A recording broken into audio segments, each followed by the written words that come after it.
Hi hello, ನಾನು ನಿಮ್ಮ M D Rafi ಮಾತಾಡೋದು. ಇದು 1 HP ಓಪನ್ ವೈಲ್ ಇದು ಮೋಟ್ರು, ಟ್ಯಾರೋ ಕಂಪ್ನಿದು ಮೋಟ್ರು, ಸಿಂಗಲ್ ಫೇಸ್ ಇದು ಮೋಟ್ರು ಸುಟ್ಟೋಗಿದೆ. ಇದನ್ನ ಇವಾಗ ಓಪನ್ ಮಾಡಿ 4 ನಟ್ ಇರ್ತವೆ, 4 ನಟ್ನ ಬಿಚ್ಚಿದೀವಿ. ಇವಾಗ ಈ ಹೌಸಿಂಗ್ನ ತಕ್ಕೊಂಡ್ರೆ ವೈಂಡಿಂಗ್ ಕಾಣುತ್ತೆ, ಯಾವ ಥರ ಸುಟ್ಟಿದೆ ಅಂತ ತೋರಿಸ್ತೀನಿ. ವೈಂಡಿಂಗ್ನ ಓಪನ್ ಮಾಡಿದ್ವಿ, ಯಾವ ಥರ ಮೋಟ್ರು ಸುಟ್ಟೋಗಿದೆ. ಇದು ರನ್ನಿಂಗ್ ಕೈಲೆಲ್ಲ ಮೆಲ್ಟ್ ಆಗಿ ಹೋಗ್ಬಿಟ್ಟಿದೆ. ಇವಾಗ ಇದನ್ನು ಹಳೆ ವೇರ್ನೆಲ್ಲ ರಿಮೂವ್ ಮಾಡಿಬಿಟ್ಟು ಹೊಸ ವೇರ್ನ ಹಾಕಿ ವೈಂಡಿಂಗ್ನ ಮಾಡಬೇಕು. ಹಾಯ್ ಹಲೋ, ನಾನು ನಿಮ್ಮ ಎಮ್ ಡಿ ರಫಿ ಮಾತಾಡೋದು.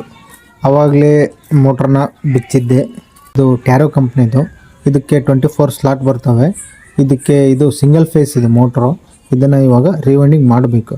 ಇವಾಗ ಇದಕ್ಕೆ ರನ್ನಿಂಗ್ ಕಾಯಿಲ್ನ ಒಂದು ಸೆಟ್ ಹಾಕಿದ್ದೀವಿ. ಇದು ನಾಕ್ ಸೆಟ್ ಕಾಯಿಲು.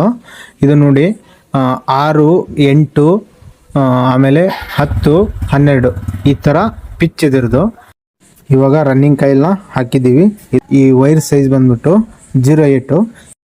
ವೈಂಡಿಂಗ್ ಎಲ್ಲ ಕಂಪ್ಲೀಟ್ ಆಯಿತು. Single phase motor. ಇದರದ್ದು ಸ್ವಲ್ಪ ಕನೆಕ್ಷನ್ನ ನೀಟಾಗಿ ತೋರಿಸ್ತೀನಿ. ಓಕೆ, ಮೋಟ್ರ್ ನೀಟಾಗಿ ಕಂಪ್ಲೀಟ್ ಆಯಿತು. ಇದು ನೋಡಿ, ಇದು ಬ್ಲೂ ಕಲರ್ದು ಸ್ಟಾರ್ಟಿಂಗು, ಈ ರೆಡ್ ಕಲರ್ದು ರನ್ನಿಂಗ್ ಕಾಯಿಲು. ಇವಾಗ ಇದು 4ನ ಸಪ್ರೇಟಾಗಿ ಏನಕ್ಕೆ ಮಾಡಿದ್ದೀನಿ ಅಂದರೆ, ಇದು clockwise, anticlockwise ತಿರುಗಿದ್ರೆ ನೀರು ಕಮ್ಮಿ ಬರುತ್ತೆ. ಕ್ಲಾಕ್ ವೈಸ್ನ ಮಾಡ್ಬೇಕಂದ್ರೆ ಇದನ್ನು ನಾವು ಸ್ಟಾರ್ಟಿಂಗ್ನ ಮತ್ತು ರನ್ನಿಂಗ್ನ ಚೇಂಜ್ ಮಾಡಬೇಕಾಗುತ್ತೆ. ಮೋಟ್ರನ್ನ ಫಿಟ್ ಮಾಡಿದ್ಮೇಲೆ ನಾವು ಒಳಗಿಂದಾನೇ ಚೇಂಜ್ ಮಾಡ್ಬೇಕಂದ್ರೆ ಮತ್ತೆ ಓಪನ್ ಮಾಡೋದು ಅದೆಲ್ಲ ತೊಂದರೆ ಅಂತ ಇದನ್ನು ಏನು ಮಾಡಿದ್ದೀನಿ, ಹೊರಗಡೆನೆ ಮಾಡ್ಕೊಂಡಿದ್ದೀನಿ. ನಾವು ಹೊರಗಡೆನೆ ಚೇಂಜ್ ಮಾಡ್ಕೋಬೋದು. ಓಕೆ, ಇದು ನೋಡಿ ಕ್ಲಾಕ್ ವೈಸಲ್ಲೇ ತಿರುಗಿದೆ.